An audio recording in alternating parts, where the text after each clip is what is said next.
Anyway, my parents had gave me one. I think it was that last Christmas before Klaus died. And I was trying to get Klaus to play with me. And he was a bit cantankerous at that point. He was pretty much content at getting his daily walks, getting food, and sleeping a lot. Trying to stay warm, especially in the cold weather. And anyway, one afternoon, and I was punching this thing like crazy. And Klaus was there, and he just looked up and go like, "You daft fool. Would you quit bugging me? I'm an old dog here." And I kept hitting this thing. And he just turns over, raises his right paw, wham! Punctures it.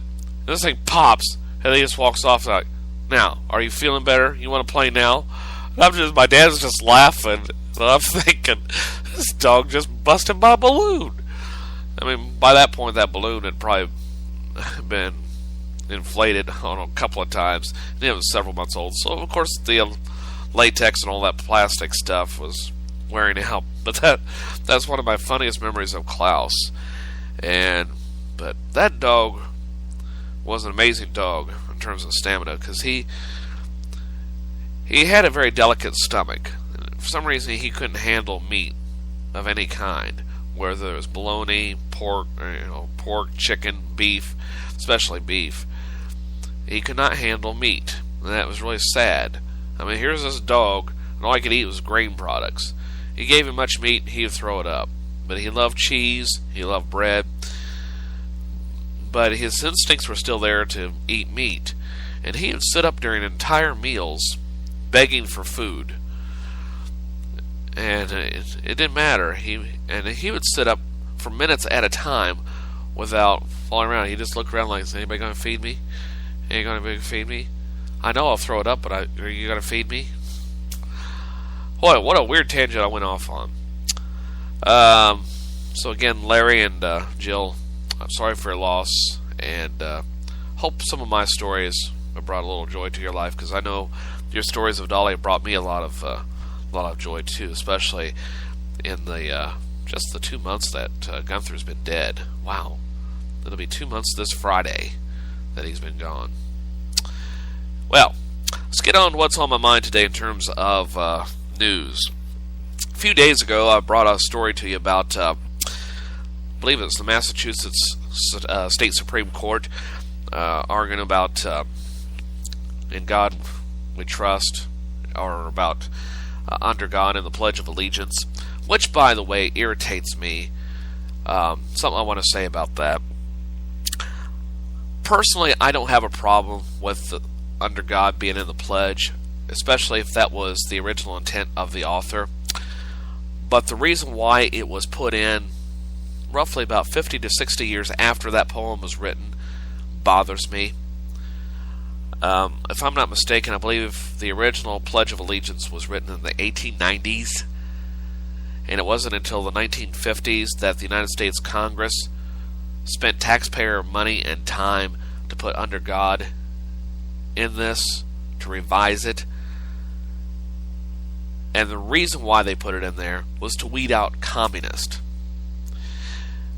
So for them to say that, or for proponents to say that it's okay to leave it in there, to me, you are endorsing the notion, even if it's not in your intention, you are endorsing the idea that "Under God" in the Pledge of Allegiance means that I am a communist. I am far from a communist, okay? So that pisses me off when I hear that. I don't have a problem with it being in there, but it's the reason why it was put in there, and why the reason it's still in there. That's what ticks me off about that. Well, along the same line, it seems that there's a group of atheists that are suing to have "In God We Trust" have that phrase removed from U.S. currency. Well, they were smacked down in court last Thursday when a federal judge dismissed the lawsuit. The case against the U.S. Treasury Department and other government officials was brought forth by the Freedom from Religion Foundation and others earlier this year. Represented by lawyer and atheist Michael Newdow, the plaintiffs argued that they were forced to prophesize by an act of Congress for a deity they don't believe in whenever they handle money, while Newdow claimed that the placement of the motto on bills in coins was unconstitutional in violation of the Establishment Clause of the First Amendment. He also claimed that the phrase had particular religious connotations that could be seen as discriminatory to non-believers, including people who no longer felt comfortable collecting coins. But in dismissing the lawsuit, U.S. District Judge Harold Baer Jr. wrote that the Supreme Court has repeatedly assumed the motto's secular purpose and effect, according to the Associated Press. Baer also ruled that the federal appeals courts have found no constitutional violation in the motto's inclusion on currency, and that the placement of the phrase doesn't constitute a substantial burden on atheists. Congress first approved the inclusion of "In God We Trust" on U.S. coins during the Civil War in 1864. Well, fast forward to 1956, Congress passed a resolution to authorize the words officially as the national motto, replacing the de facto phrase "E pluribus unum." A year later, it began being printed on paper money. Atheists has challenged the placement of "In God We Trust" on currency in the past. Newdow himself took the case all the way to the Supreme Court 2 years ago, only to be rejected. He now says he plans to appeal the latest ruling, and I wish him all the best in that endeavor. Now, getting back to "In God We Trust" and its inclusion. Okay, not all religions have a singular God. It's primarily Judaism, Christianity, and Islam. So, if it's a secular phrase, then why are you endorsing three religions, saying it's not any particular religion? You're endorsing the three primary religions of the majority of the people in this country that they say they believe in. Why not "In God's we trust" or "Under God's we trust"? You know, why are we excluding ancient Greeks or Romans or other religions that have multiple gods or multiple deities? To me, the judge's argument is flawed. So to me, the only way to make it fair is to remove that from the law. But then it would also go back to the Declaration of Independence, if I'm not mistaken. Well, Creator could be construed as God. Now, I didn't say Constitution, because the Constitution doesn't say anything about God. It's the Declaration of Independence. Let's keep that straight, okay? But it just irritates me, though, that there are people that are defending that. That if it's God, then why not gods? Why not put the S in parentheses? Then interchange it according to... Then you have people say, well, you're not honoring the Christian God. Ha! Gotcha. Bazinga. Well, let's see here. While we're talking about religion and religious topics, I want to commend this U.S. soldier for doing the right thing. What I'm talking about is an American soldier who responded to an anti-Muslim comment in an incredible way on the ABC show What Would You Do? Okay. For those of you that don't know it, What Would You Do is an ABC hidden camera series where people are put in ethical dilemmas that are given the choice between passively accepting injustice, in other words, what is going on, or standing up for what they believe is right or doing the right thing. Well, the soldier didn't hesitate to speak up when a young man started harassing a Muslim cashier, refusing to be served by him because he's a Muslim. Well, the uniformed man defended freedom of religion for all, stating that, quote, "We live in America. He can have whatever religion he wants," unquote. "That's the reason I wear the uniform, so anyone can live free in this country." And that's the way it should be. Even if you don't like Islam, it doesn't give you the right to harass those that support the religion. And it's been my observation, I don't think most people really gave two shits about Islam until after 9/11. Pardon my French, but that seems to be a lot of it. I don't think a lot of people even realize that. They probably thought Islam was largely just this mystical religion that originated in the Middle East centuries ago. There are a few followers here, but until we were attacked by a bunch of fundamentalists who used our technology against us and killed innocent people, most people didn't care about Islam.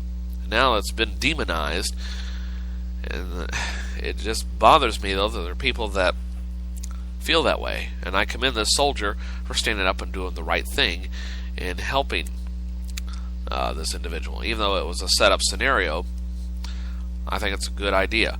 I would like to see this show more often. I don't get to see it very often because of my work schedule. I mean, I could watch the podcast, but I'm not.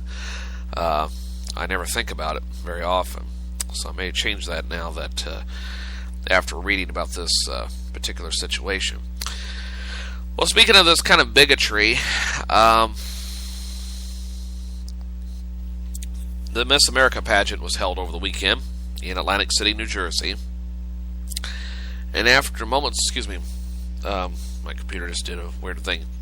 Well, moments after winning the 2014 Miss America crown, Nina Davaluri, I hope I'm pronouncing her last name correctly, described how delighted she is that the nearly century-old pageant sees beauty and talent of all kinds.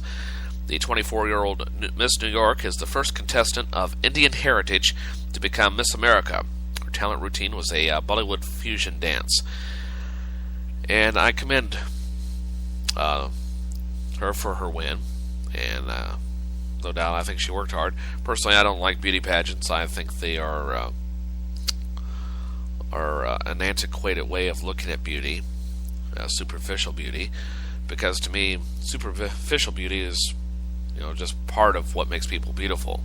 Some of the most beautiful people in the world are some of the ugliest people aesthetically. Maybe that didn't come off right, but you know what I mean.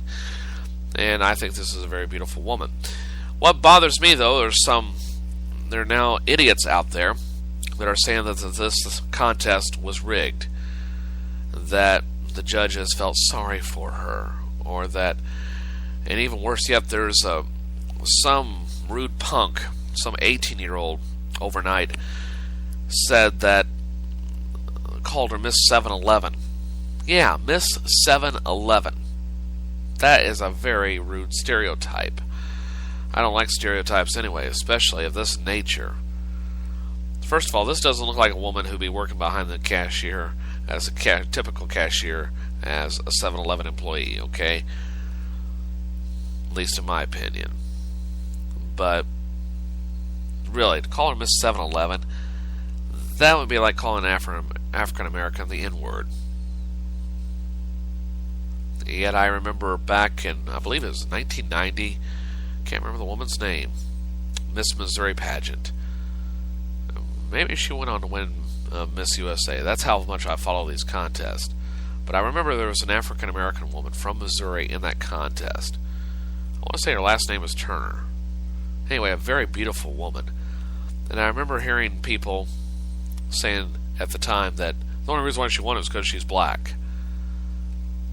And I'm thinking, really? You really believe that nonsense? Now, for the record, I am opposed to affirmative action in any form, because over time you devalue an office, or you devalue a job, or the meaning of a job.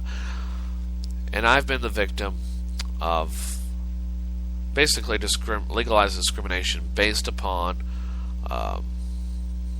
not necessarily I just forgot the term, a very term I used. I want to say, almost said separate but equal. I know that's not right, but of affirmative action. But I was a victim of affirmative action in a job that I applied for 8 years ago with the U.S. Postal Service. At the time, I was qualified to work for the U.S. Postal Service. I had passed the exams and the background checks, and I was all set to work part-time for the U.S. Postal Service in Macon County, Missouri. And I remember the day of the interview. It was right after, the Monday after Thanksgiving. As a matter of fact, it was the week that I was hired on at KRX, and I hadn't even gotten the call to work at KRX at that point. But anyway, I went in for the interview about 8:30, 9 o'clock that morning.